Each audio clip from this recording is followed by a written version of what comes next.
There's a tireless, bruising quality to Ninja Kamui Episode 1. Beginning in an extended sequence of brutality, the series declares its tone with vicious immediacy. A man, unbeknownst to us, is ruthlessly tracked down and executed. He fights back, but it's for naught as a deluge of militant ninjas descend on him, stabbing and piercing flesh until he's immobile. This nameless man means little to the overall plot of the series, but the sequence makes clear just what type of show it will be. Bloody, grim, and directed with the kinetic, adrenaline-fueled pacing fans have come to expect from Sang-Hoo Park, Jujutsu Kaisen Zero, the god of high school. The series follows a former ninja, Joe Higan, who has escaped his clan and is hiding from his violent past. In Ninja Kamui Episode 1, we meet the disguised version of this character, Joe Logan. He's a father, married, and exceedingly happy, living in solitude on their farm together. On the surface, it's a perfect life, with an ideal marriage and family. Snippets of moments unveil certain truths of their lives, such as when he must wipe down a handle to a store they just exited. Similarly, conversations between him and his wife are constantly foreboding as they read or hear about the constant murders taking place in the city. Higan's wife is concerned, while he says that they're perfectly safe. Considering the heavy atmosphere of the premiere, it's easy to deduce who among the two is on the right track. Most of the premiere episode is indebted to making us care about this small family, only so that it stings more by the time it ends.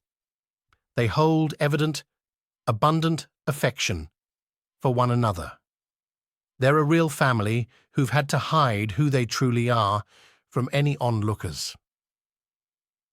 While most of the family moments work, the sequence in which Joe Higan picks up a guitar to serenade his family around the campfire with the series OP just about drags us back out of it. It's too much, too silly, and fails to work within the darker context of the rest of the series. However, there's an argument to be made that it, too, is part of its charm. Drawing from a wealth of classic anime, Nina Kamui captures a particular old-school essence to its straightforward, revenge-inspired plotting and bombastic score. But while that atmosphere is telegraphed, it's not the strongest element of the series, even if it adds to the color of the premiere. The narrative leans too heavily on montage moments, both pre-disaster and after. The showdown between Joe and the assailing ninjas pulsates with overwhelming dread, even if we know what will happen. It's a frenzied mess of a fight in terms of excessive bloodshed and the brutal beatdown Joe faces. He races to his son and wife, only to arrive too late, on the cusp of death himself. It's a shame his wife, Mari, didn't get a highlight moment of battle too, even if it was her destiny to die.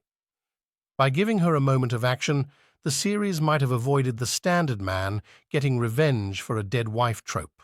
It's all part of the dramatics that the premiere builds on. It is big, broad, and a little dated, but quickly looked over because it all looks so good. The premiere ends with Joe, now Higan, pouring gasoline over his old life. His true face revealed, he rides away to seek revenge. It's all a little heavy-handed. This is especially true with the inclusion of the detectives looking to get in on the mystery of how Joe managed to survive, having been in the morgue and pronounced dead for 24 hours by the time he awoke. But the work of Sang-Hoo Park and character designer Takashi Okazaki helps it all flow. The biggest draw is the superb action sequences. They have a bursting energy quality as we follow fighters from their perspectives. Each action set piece brings with it a new, ferocious energy, from the opening kinetic sequence with its balletic flow to the bruising showdown as Joe tries to protect his family. The opening, in particular, captures Sang-Hoo Park's ability to capture fluid mastery of motion. In this beautifully directed sequence, the action moves from the ground up as the victim moves against the tide of assailants. As he fights and falls to more piercing blows, the camera moves up, capturing the strain of his fight until taking a bird's-eye view of the outcome. It's a clever way to capture the flow of the action without any obvious intricate cuts and edits. Instead, we're fully immersed from the start of the fight until its end. It's the same between Huygen against the ninjas, both at his farm home and later atop the hospital's roof. Blades get the highlight in the series, but the direction ensures that certain attack styles are not overused. So far, no fight is redundant to the last. Instead, fights are broken up as combatants use whatever is on hand to survive.